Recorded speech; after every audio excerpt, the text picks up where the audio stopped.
बच्चों, ये हम लोग फंडामेंटल और फिजिकल क्वांटिटी फंडामेंटल यूनिट्स के बारे में पढ़ रहे थे। तो सबसे एक बार मैं फिर से रिवाइज कर दूँ। फंडामेंटल सभी फिजिकल क्वांटिटीज़ को दो पार्ट में डिवाइड किया। कुछ को कहा गया फंडामेंटल और कुछ को कहा गया डिराइव। डेफिनेशन क्या है?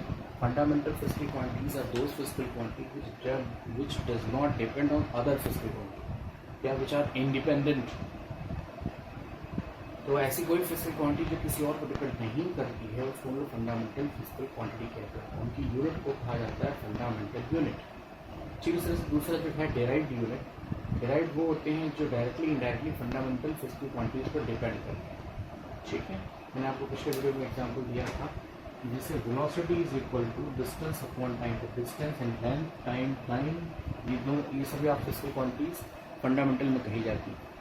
लेकिन वहीं पर अगर मैं बात करूँ वर्क डन, तो work done equal to force into displacement. Force directly कोई फंडामेंटल क्वांटिटी नहीं, लेकिन फोर्स भी डिपेंड करता है फंडामेंटल फिजिकल क्वांटिटी में, क्योंकि फोर्स मीटर होती है न्यूटन। न्यूटन मतलब होता है किलोग्राम मीटर पर सेकेंड। मास, लेंथ, टाइम। तो डायरेक्टली और indirectly derived physical quantity fundamental physical quantity पर डिपेंड करती है। ओके, नाउ कौन कौन सी फंडामेंटल क्वांटिटीज को कंसीडर किया गया इन एसआई सिस्टम? तो 7 फिजिकल क्वांटिटी थी। 7 फिजिकल क्वांटिटी से पहला आता है मास। पहला उसका कोई सीक्वेंस नहीं, बट फिर भी मास, ये मैं बताया था ना MLT, मैं बात कर रहा हूँ MKS सिस्टम। MKS मतलब मीटर लेंथ की बात हो रही है, MT मास की बात हो रही है, किलोग्राम मीटर और एस मतलब सेकेंड टाइम। तो इसमें इन्हीं को एज सच एक्सटेंडेड फॉर्म मैंने बताया ना, MKS का एक्सटेंडेड फॉर्म है एसआई सिस्टम। एक्चुअली ये तीन लोग प्योरली मैकेनिक्स के पार्ट हैं। बाकी सब में कुछ नहीं, इलेक्ट्रिक करंट है, इलेक्ट्रोस्टैटिक्स इलेक्ट्रिसिटी में आ जाएगा, इलेक्ट्रोमैग्नेटिज्म में आ जाएगा। अमाउंट ऑफ सब्सटेंस ये मोल है, केमिस्ट्री या हम कहें कि एटॉमिक फिजिक्स की बात आ जाएगी इसमें। लुमिनस इंटेंसिटी ऑप्टिक्स का पार्ट है, टेम्परेचर थर्मोडायनेमिक्स का पार्ट है। लेकिन मेन ये तीन जो है प्योरली मैकेनिक्स के पार्ट होते हैं। पहला आते हैं मास। मास की असाइनमेंट किलोग्राम। किलोग्राम की डेफिनेशन में आपको बताया था कि सेवरिस फ्रांस में नियर पेरिस एक प्लैटिनम मीडियम का सिलेंडर रखा हुआ है जिसका मास होता है, जिसके मास को 1 किलोग्राम कहा जाता है। ये खास बात देखिए ध्यान से, इसका जो हाइट है और इसका जो डायमीटर है वो दोनों बराबर है, D equal to H।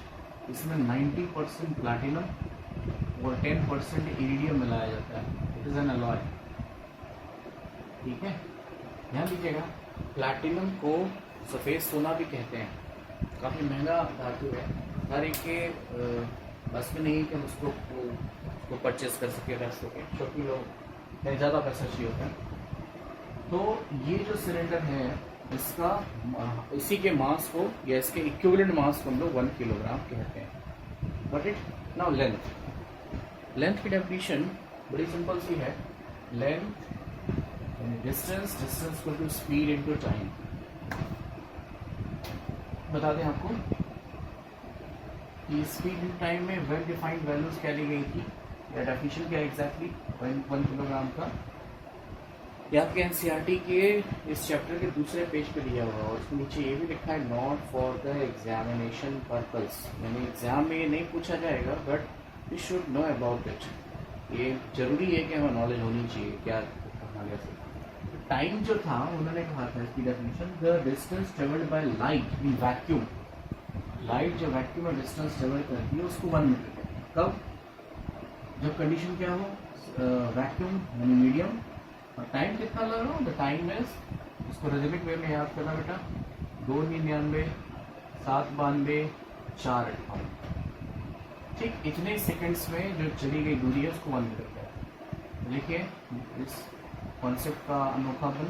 Velocity भी बेटा इतना ही होता है, हमने अक्सर पढ़ा है the speed of light in vacuum is 3 × 10⁸। Actually that is not 3 × 10⁸, it is 299 792 458 299 792 458। The speed का यूनिट मीटर पर सेकेंड। सेकेंड कैंसिल, ये data cancel, there is 1 meter. So I repeat the whole definition again. the distance traveled by light in vacuum is said to be 1 meter if the time taken for the light is for that distance is 1/2997922/458. ये हो गया length का, ये हो गया मास का। Time पे आता है सीजियम 133 एटॉमिक क्लॉक की बात हो रही है बेटा। जब इसमें आपके शायद एनसीईआरटी में दिया है, इसमें well defined hyper fine levels के बीच में आप पढ़ेंगे या पढ़ा होगा आपने शायद केमिस्ट्री वाले सर ने, आपने मैम ने आपको बताया हो कि ऑर्बिट्स को ऑर्बिटल्स में डिवाइड किया गया है। यानी KLMN में एक orbit is divided two orbitals, that is S, P, D, F, G। तो S में 2, P में 6, D में 10 और इस तरह से आगे बढ़ते हैं। तो फिलहाल ये सब चीज़ें इंफॉर्मेशन, तो उसमें एक वेल डिफाइंड यानी 3D और एक सेकेंड हाइपर फाइन में यहाँ पे डिफाइन था 4D-3P ऐसा कुछ करके है।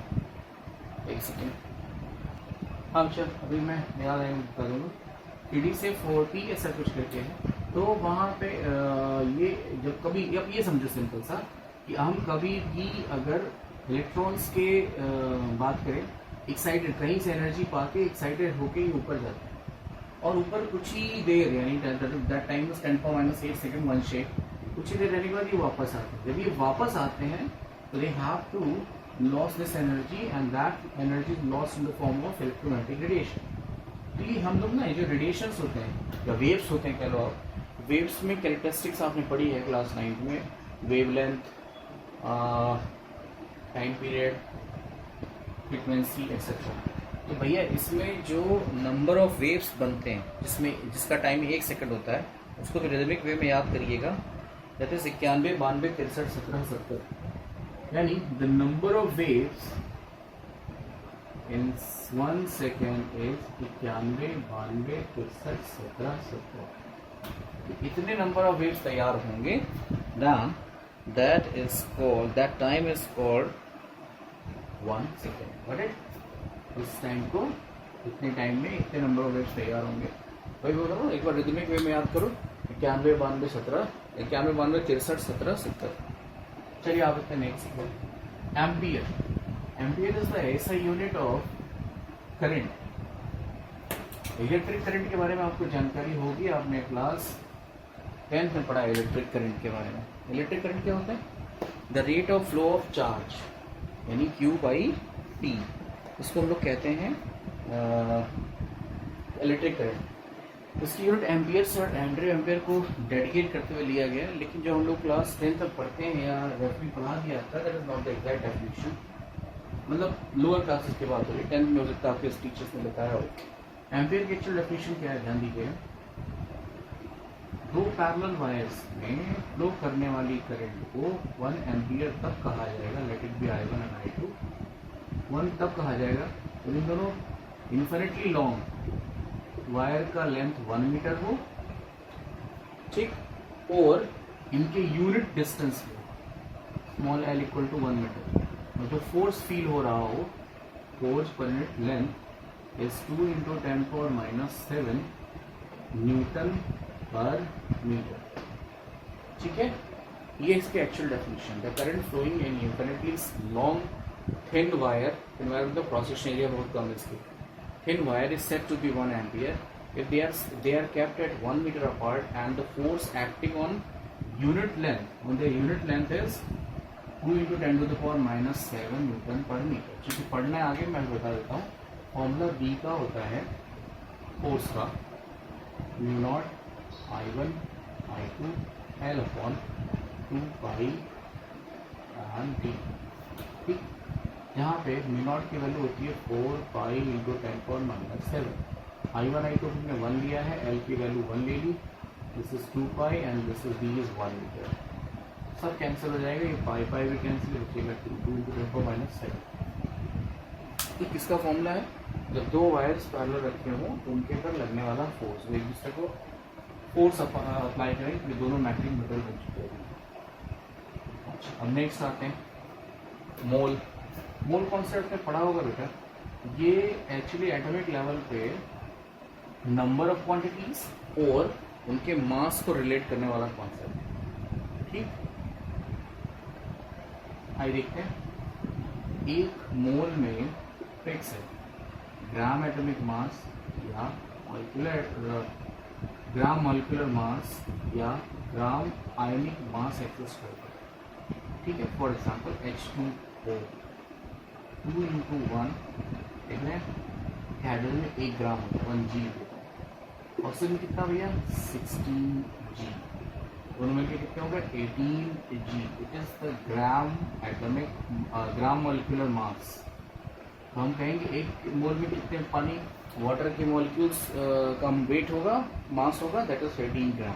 और नंबर ऑफ आइडेंटिटी हमें नंबर ऑफ जो थिंग्स हैं, जो भी हैं गैस मॉलिक्यूल्स हैं, एटम है वो या आयंस हैं, that is fixed, that is the Avogadro number 6.022 into 10^23 number of atoms हो चाहे मॉलिक्यूल्स हो चाहे वो आयंस। ये डेफिनेशन है 1 मोल। अब यहाँ नंबर ऑफ आइडेंटिटीज और ग्राम एटॉमिक मास से हम रिलेट कर सकते हैं। Is it clear? ना नेक्स्ट टू इट मोल हो गया कैडिला। कैडिला का डेटा है बेटा, एक पर्टिकुलर एरिया में, इसमें एक टर्म पढ़ेंगे हम, दैट इज सॉलिड एंगल। ठीक है, तो इसमें एक डेफिनेशन ये है कि 1 कैंडेला, एक्चुअली जान दीजिए कैंडेला लिखा जाता है, पढ़ा CD यानी कैडला ही जाता है, लिखते कैंडेला है लेकिन पढ़ा कैडला जाता है, प्रोनाउंसिएशन कैडला है।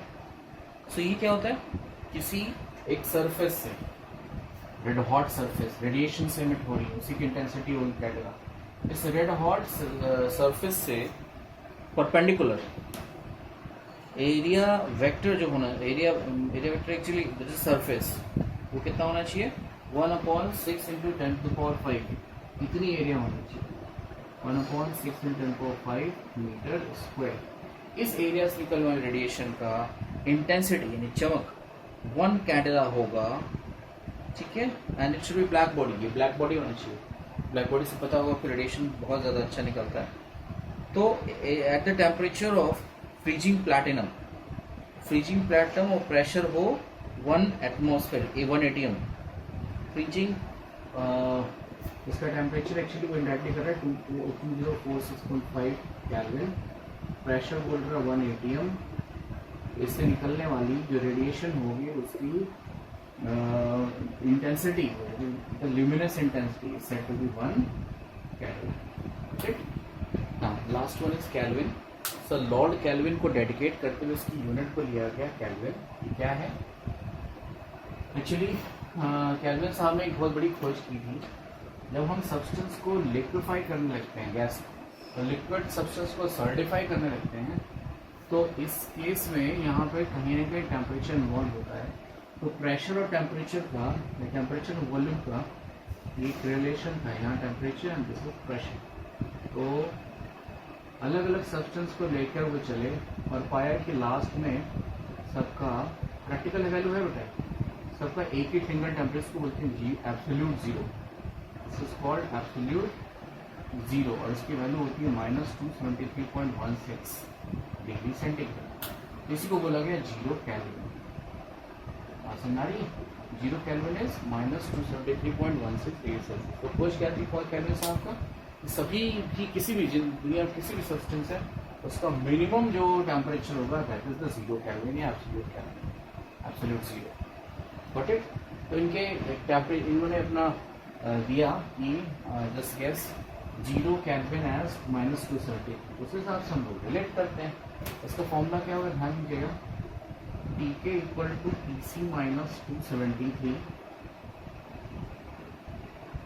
प्लस हो रहा है 273.16। अब जैसे -273.16 लिखा है यानी 0 केल्विन, कैंसिल हो गया, इस तरह याद कर सकते हो। So these are the fundamental physical quantities which we should know. Examination purpose के लिए नहीं है लेकिन आपको जानना जरूरी है।